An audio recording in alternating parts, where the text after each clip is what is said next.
Before the great necromancer called upon the undying legions, before death itself became a weapon, there was a covenant between the living and the dead that kept the world in balance. In the desert kingdom of Khemri, millennia before the empire of man drew its first breath, the mortuary cult stood as the holiest order in all the world. These were not monsters or sorcerers drunk on forbidden power.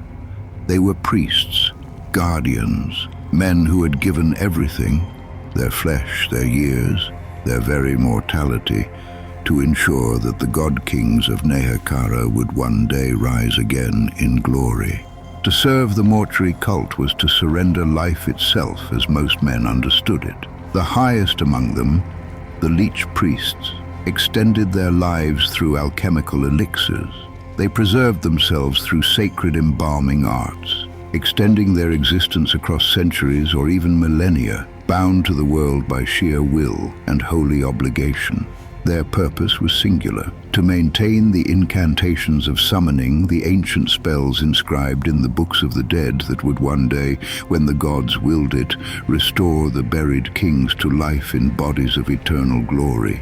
Not as shambling corpses, slaves to rotten and decay, but as triumphant rulers returned from the afterlife itself, more powerful than death and more magnificent than they had been in life. Over millennia, the mortuary cult accumulated knowledge that dwarfed the learning of any other civilization on the face of the world. They had mapped the pathways between life and death. They understood the soul, with the Ka, the Ba, and the Ak, with scientific precision, dissecting the metaphysics of mortality the way a physician might study the body. They knew which stars governed the passage into the afterlife. They recognized which prayers could anchor the spirit to the body through centuries of waiting. They could read the will of the gods in the movement of desert winds, the flooding of the great river, or in the wheeling of sacred birds above the pyramids.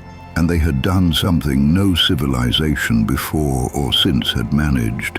They had successfully preserved not just bodies and memories, but souls awaiting judgment, patient as the desert, ready to be called home. And then he came, Nagash, born of royal blood, dedicated to the priesthood in the city of Khemri itself. He was brilliant, there was no denying it. A student of uncanny gifts who devoured the sacred texts with an appetite that should have been warning enough. But the mortuary cult saw his talents and elevated him. They gave him access to their most jealously guarded libraries, mistaking his hunger for devotion. They believed his ambition was in service to the gods, and they were wrong.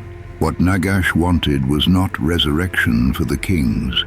He wanted it for himself. He wanted to transcend death not as a soul preserved for divine purpose, but as a living god who had conquered mortality through sheer will and the darkest of sorceries. He studied the mortuary cult's incantations not to honor them, but to pervert them, for he did not want to restore the dead. He wanted to master them. What Nagash created was a desecration of everything the mortuary cult held sacred.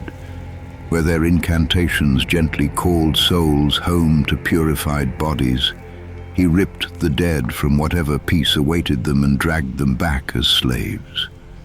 Where the cult's magic worked in harmony with the gods of death and rebirth, he opposed and defied those deities.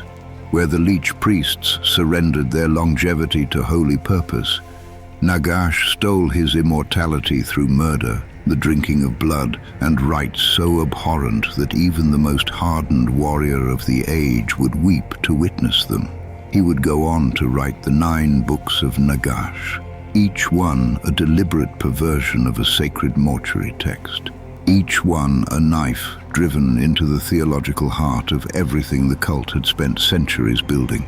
Even the resurrection the priests had promised their kings was twisted into the mockery of undeath by Nagash. The blessed sleep of the departed was shattered into an eternity of servitude. The tragedy of the mortuary cult is not that it failed, it is that it succeeded. For thousands of years, it thrived. The great kings of Nehekara truly slept in preserved dignity, their souls intact, and their resurrection a genuine possibility. The priests had built a theological architecture of breathtaking sophistication, a system of sacred magic that worked with death rather than against it. And Nagash destroyed it, not by brute force alone, but by learning every secret they had, by using their own knowledge as the foundation for something antithetical to everything they believed. Although the Mortuary cult did not die at his hands alone, it was killed by its own trust, its own pride in his brilliance, its own failure to see in time what its greatest student had become. Today, when the undead legions of Nehekara stir in the desert night, some still wonder, could those buried kings ever still rise as they were meant to? Could the original resurrection still happen?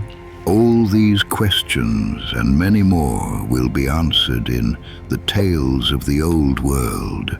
Subscribe and click the notifications button. And I shall see you in the next tale.